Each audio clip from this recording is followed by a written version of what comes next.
people would kind of do that, but at least on the back end of things, there'd be policy debate going on. But now it feels like the culture war stuff has literally taken over the back end, as we've seen today with these unbelievable terrorists that I guess have actually gone through now. Yeah, I think you're right in many respects. And a lot of the people that argued for these conservative oriented, I should say, policies over the years gave up so much ground intellectually the moment Trump took office, because especially the second term, because he started passing or instituting all of these executive orders, which would go against any type of limited government belief, any type of, hey, we're going to limit the power of this branch or any separation of powers. And they've said, let's put him on Mount Rushmore now. And so I think that's going to be hard to recover from for a lot of the right. Yeah, we saw Matt Walsh. Hard time like taking. I don't know if I'll be able to take any conservative debater seriously for the next like 10 years. Just seeing how insane this presidency has been in the first month. And then I don't know what you're going to bring up with Walsh, but for Walsh and Shapiro, I remember in 2016 reading just the most condemnatory articles from them about how they would never vote for somebody like Donald Trump, and how he was just he goes against everything a Christian should believe in, and his rhetoric is insane. And to see the Republican point of view change based on how likely it is that Trump is going to be in office again is so sad to me. Like, what do you think a conservative is? Like, what would be your definition of conservatism as an ideology? Not maybe as it exists in 2025, but what it is traditionally. What it is traditionally? Man, I'm sure that's evolved over time a lot. I guess when I grow up, my really macro view of liberals versus conservatives is basically just who has the responsibility to take care of the people around them. It feels like liberals have this belief that the government has the ability to take resources from and distribute them in the most efficient way possible to a large group of people, some that might be left behind otherwise. And conservatives feel more that people in their own communities have a better ability to distribute help in a variety of ways to the people around them, because these are people you care about personally. You distribute your own money better. You don't need some algorithm or bureaucracy to do it for you. That's like a very macro level difference, I think, in the approach between both.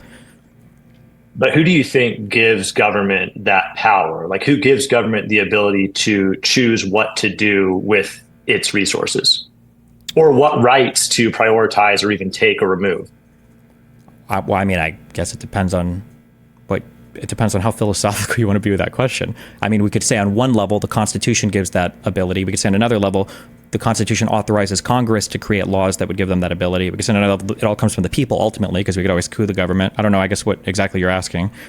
Well, a lot of people would say that rights themselves come from God, and for example, the Declaration of Independence alludes to that. I would imagine that's probably not your perspective. I don't think it's relevant whether you think your rights come from God or not. I mean, the government is there to create it to protect whatever rights we have. But regardless of if you think they come from God or not, I don't know if that would influence too much what you think government's role should be. Right. And I think even when someone like Thomas Jefferson said that in the Declaration, he's not making any type of truth claim. He's using it as a rhetorical document to advance his position, which they should be able to release themselves from Britain. But my point is, I think that what conservatism is based in is probably this idea that there should be a limited government with power in certain spheres. And once that power expands over those certain spheres, there should be consequences from the people that put the people in power, initially.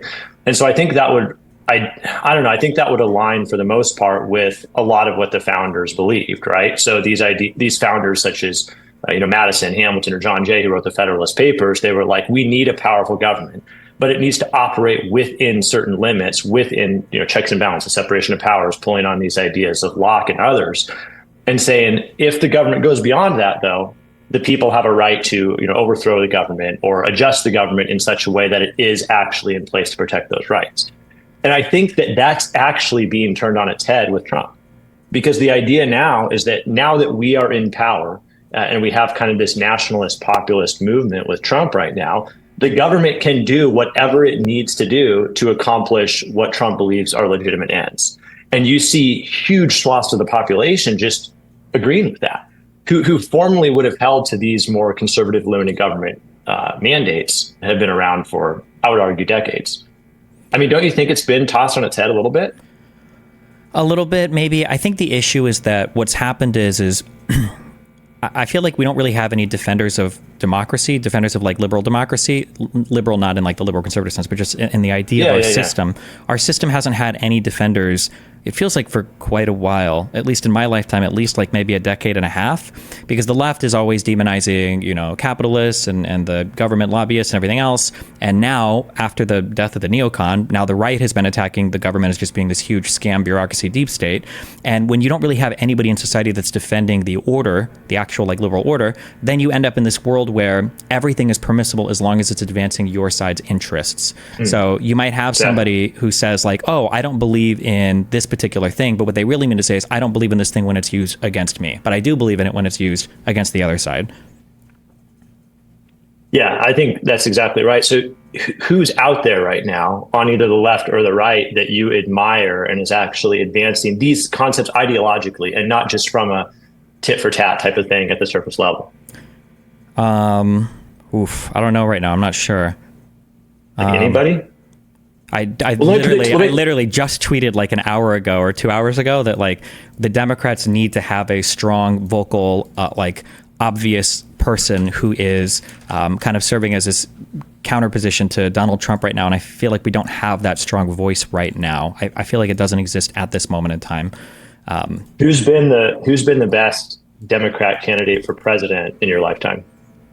This is gonna be really unpopular, but for all the issues with his age, I thought that Biden did a phenomenal job in office. I think he tried really hard to do that spirit of the country to bring us together. There was a ton of joint legislation passed. He did his best to avoid demonizing or attacking the other side. Even in that speech that they try to rip that quote from with the red background, where he talks about MAGA Republicans, like he even says in the next line, he doesn't even think a majority of the Republicans are MAGA Republicans, and he's talking about the election deniers, like he specifies that. I think that Biden did a phenomenal job, given how crazy the hand he was dealt, I guess, but. What about Obama? I was younger, and I'm very hesitant to rely on my memory now for anything before I started like studying stuff with more depth. I feel like Obama did a decent job. Like, I appreciate the ACA. McConnell made it obviously really hard for anything to happen once he lost his congressional power, once Obama lost his any majorities in Congress. But I don't know if I would say like Obama was a phenomenal president or did an amazing job, but yeah. Yeah, no, I think a lot of what you said makes sense for sure. I think it's hard because, like you said, in the past decade, conservatives have become the anti-government party, and it's anything that the government does is the deep state or it's the swamp, and it needs to be drained. And that's never been what conservatism is. I think conservatism has always wanted to play within the limits of what's been given as the government, but I don't think governmental actions are inherently wrong. And I don't even think Reagan would have thought that. I think that Reagan would have spoken much more to a broader view of the good of government.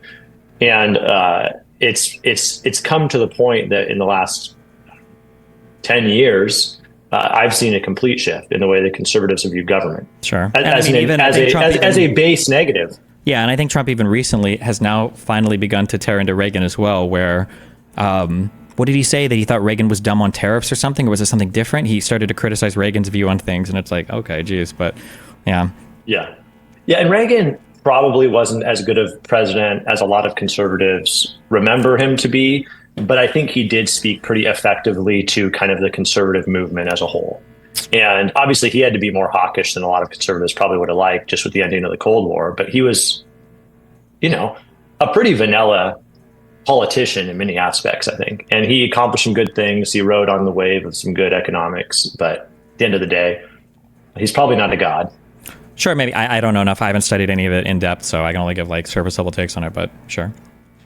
Yeah. So is there anything that you've liked about Trump's first 4 to 6 weeks in office? Probably not. No. Anything?